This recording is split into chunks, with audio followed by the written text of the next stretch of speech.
Okay, so we're going to seek out to answer these two questions about gravity, okay? And let's do it in reverse order. We'll start with the second one. So let me clarify what we mean, right? So what we are saying is, okay, so there's the Earth and there's an apple, okay? And we understand the Earth will exert a force on the apple by the Earth.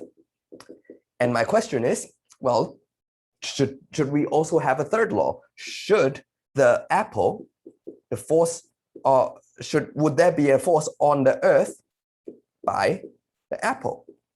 And if you really believe, if you really understand, if you really absorbed Newton's third law and understand what it says, then these two arrows should be the same size, right? The same magnitude, and just different in direction, the opposite direction. So now, whatever the force on this guy is, the same force on this guy. So the first question is, well, we see the Earth dragging the apple down. Why don't we see the Earth dragging the apple up? Why don't we see the apple dragging the Earth up, right? So we know that this falls down. Does the Earth fall up to the apple?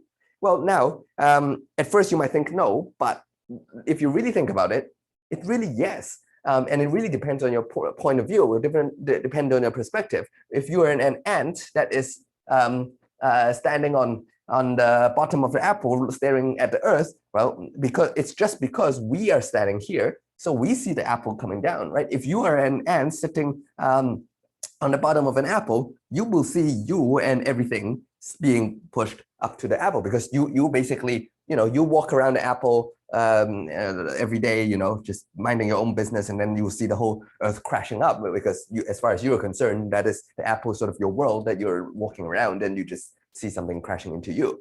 All right. So in fact, it does. The apple does suck the Earth up as well. It's just who sucks more. It depends really just on depends on your perspective. All right, joke aside. Now the next question is, you might say, well, there's something that's not depending on perspective, right? It is clear that this guy accelerates downwards more than this accelerates upwards, because so what's going on over there? And that's not due to the force. What now you're asking is a more precise question about acceleration, right? It's clearly, this also goes back to our question when we had Newton's third law about asking if a truck collide into a car, right? So let's say they contact. So now let's do the contact version of this. So the truck exerts a force on the car. The car exerts a force on the truck by the car, on the car by the truck. That, right? Now they're equal and opposite, and that's counterintuitive, because clearly this guy will sustain more damage than this guy. So what's going on over here is, if you collide something, this guy will recoil so much more. But why does it do that? Acceleration is the quantity you should be looking at, not force, right? So now that you've learned physics, you understand more specifically why. Let's see. Because let's write down the Newton's second law for the car, right? So what's the situation over here? We'll just look at horizontal forces. No need to worry about gravity and normal force on the vertical direction. So now I should put car, like this, right? So whatever the net force on the car is, it's the net force on the truck. This part, truck. This part is the same. Let's say, I don't know, 100 newtons, okay? And this will also be 100 newtons, because if you flip, the net force on the car right now is just this, right? This is the same as this by Newton's third law. It's saying, this is the same as this by third law. If you swap the T and the C like that, all right? But what's different is, if you look at the acceleration of the truck is whatever that number is, divided by the mass of the truck, right?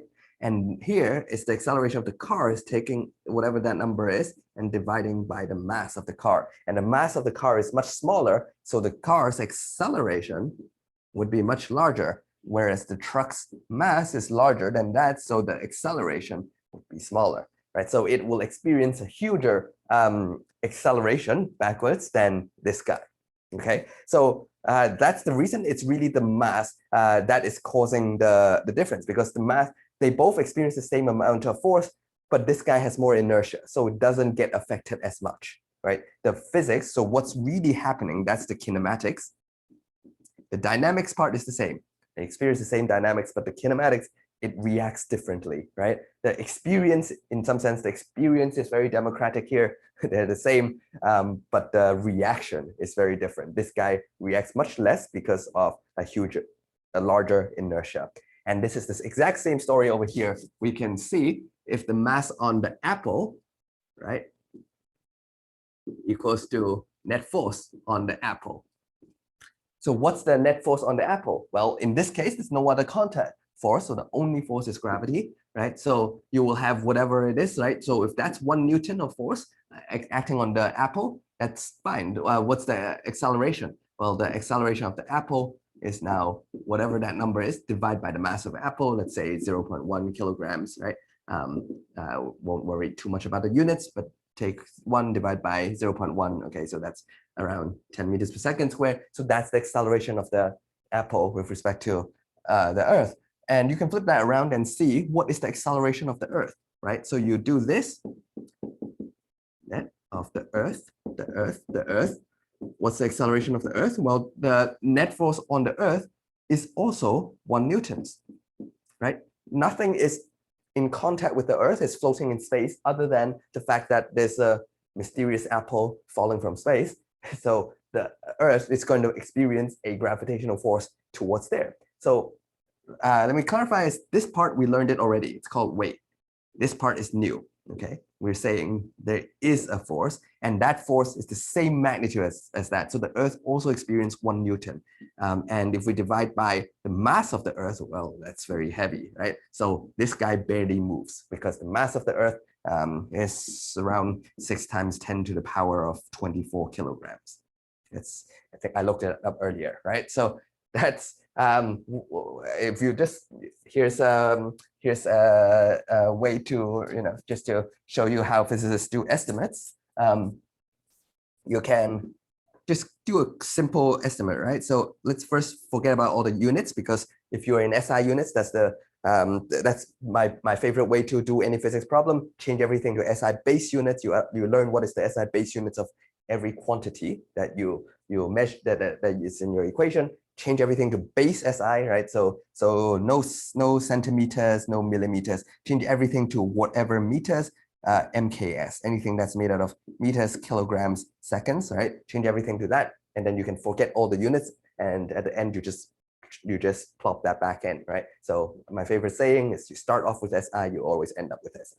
So 1 divided by 6 times 10 to the power of 24, what do you get? Well, you have 1 over 7, right, times 10 to the power, this is on the denominator, you flip that up, you change that, right? So forget what that is. I really, it's essentially the acceleration of the Earth is, right? So we were calculating the acceleration of the Earth is minus 24. So whatever that is, right? That is 0.166. So you could put this in even like that, but that number is not going to change that much. So this is what we mean by order of magnitude estimates. So it's roughly, sometimes you see people just write a squiggly like this or 2 squigglies, and say it's roughly 10 to the minus of 24. What they really mean is minus 24. It could be plus or minus 1 when they say that order of magnitude. Okay, so if you actually plug this in a calculator, 1 divided by 6 is 0.16666 forever, right? So let's round that to 7 somewhere. So if I really have,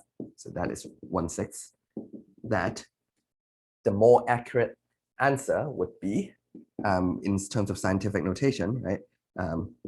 Times, so shift 1 decimal place here, so 25, right? But 24, 25, the fact that this does not change the fact that you have 24 to 25 zeros before you go to the 16667 part. Okay, so this already gives us a very, very rough idea that it's small.